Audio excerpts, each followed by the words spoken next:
Good morning, students. How are you? I hope you are fine at home. तो बेटा आज हम पाठ 14 जीवन सत्य कबीर के दोहे पढ़ेंगे। ठीक है बेटा।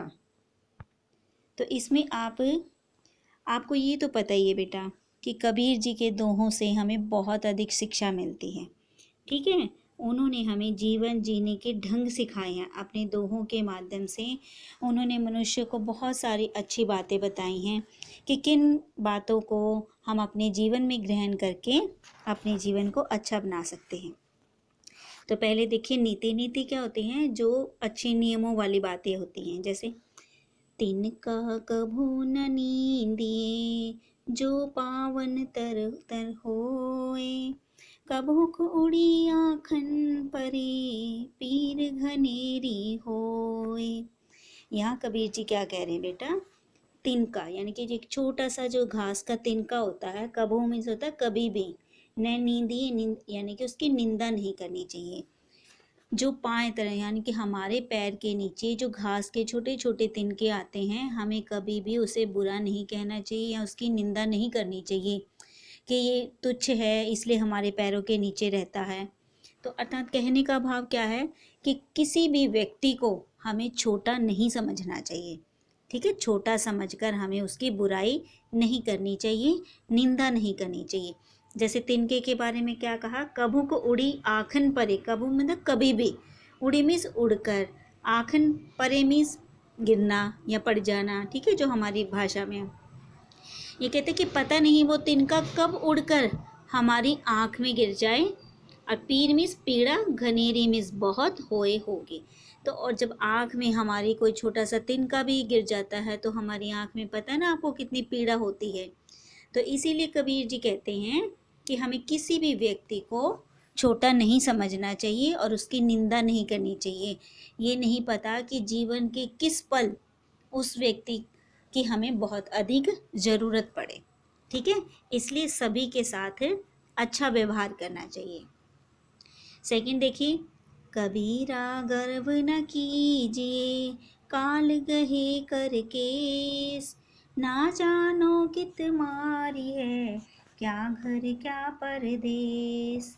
इसमें कबीर जी क्या कह रहे हैं, गर्व यानी कि घमंड, कि हमें कभी भी घमंड नहीं करना चाहिए।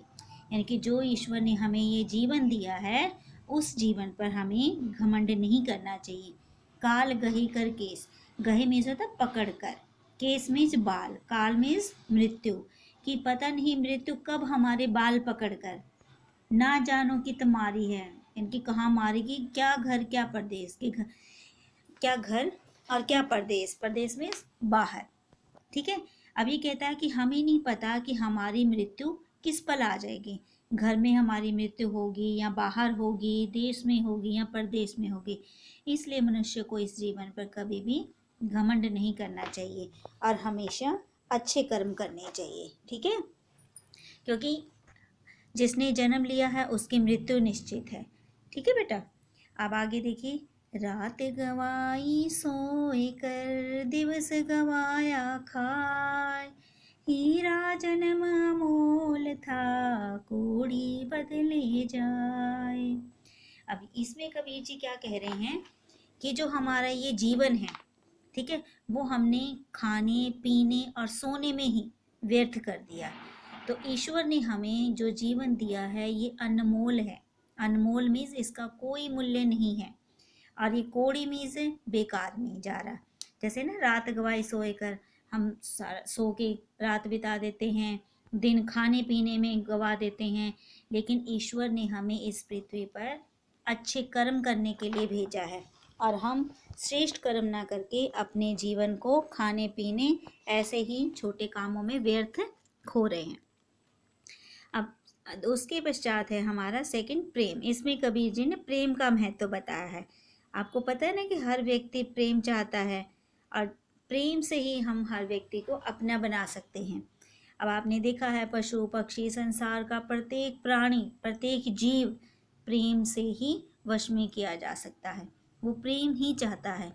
अखत कहानी प्रेम की, कछु कहीं ना जाए, गूंगे केरी सरकरा खावे अरु मुस्काई।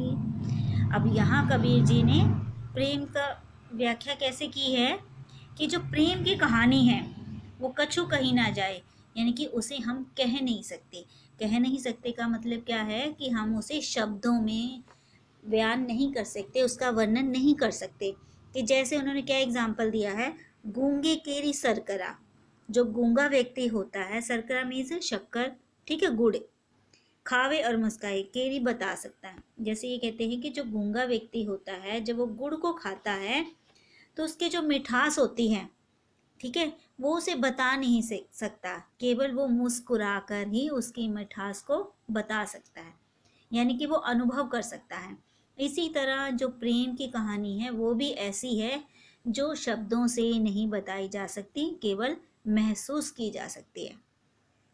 प्रेम न खेतु उपजई, प्रेम न हाट बिकाई, राजा प्रजा जेहि रुचै, सिर दे सो ले जाई। अब क्या कह रहे हैं कबीर जी कि प्रेम हमें कैसे प्राप्त होता है, हमें प्रेम कहाँ से मिल सकता है। प्रेम न खेतों उपजै, ये कहता है कि प्रेम एक ऐसी चीज़ है जो खेतों में उत्पन्न नहीं होती है। प्रेम न हाट बिकाए, हाट होता है दुकान, और न ही ये किसी दुकान से खरीदा जा सकता है, न ही ये खेत में बोया जा सकता है, ठीक है। राजा प्रजा जे ही रुचय, रुचय में जिसे चाहिए, चाहे राजा हो या कोई प्रजा हो, जिसे भी प्रेम चाहिए वो सिर दे सो ले जाए। अब सिर दे सो ले जाए का अर्थ क्या है कि वो प्रेम देकर ही प्रेम को ले सकता है, अर्थात अपना सब कुछ निछावर कर, यानी कि त्याग कर। ऐसा नहीं बेटा, प्रेम में हम लेते लेते रहें, हमें देना भी चाहिए। हम दूसरे व्यक्ति से ये चाहते कि वो हमारे साथ अच्छा व्यवहार करे, हमसे प्रेम करें, लेकिन हम उसके साथ बुरा व्यवहार करते हैं तो हमें कैसे मिलेगा। तो हमें अपने घमंड को छोड़कर, अपने अभिमान को छोड़कर, ठीक है, अपने स्वार्थ को छोड़कर जब हम दूसरों को प्रेम देते हैं तभी हम प्रेम को पा सकते हैं। तो आज हमने ये कबीर जी के 2 दोहे पढ़े हैं, नीति और प्रेम वाले, ठीक है। इन्हें आपने अच्छी तरह से फिर पढ़ना है, और इसमें से ना बेटा आपने एक एक नंबर के क्वेश्चन बनाने का प्रयास करना है। वो प्रश्न जैसे फॉर एग्जाम्पल के तौर पर है कि प्रेम को हम कहाँ ले सकते हैं, प्रेम को हम सिर देकर ले सकते हैं, ठीक है। हीरा जन्म कैसा है, हीरा जन्म अनमोल है, ठीक है। तो मनुष्य अपने जीवन को किस प्रकार बिता रहा है, मनुष्य अपने जीवन को सोने खाने पीने में बिता रहा है। इस तरह आपने एक एक नंबर के प्रश्न अपनी कॉपी में लिखने हैं, ठीक है बेटा। और अपने घर पर सेफ रहो, सुरक्षित रहो, खुश रहो, और अपनी पढ़ाई को समय पर करो। Thank you, have a nice day, ठीक है बेटा, थैंक यू।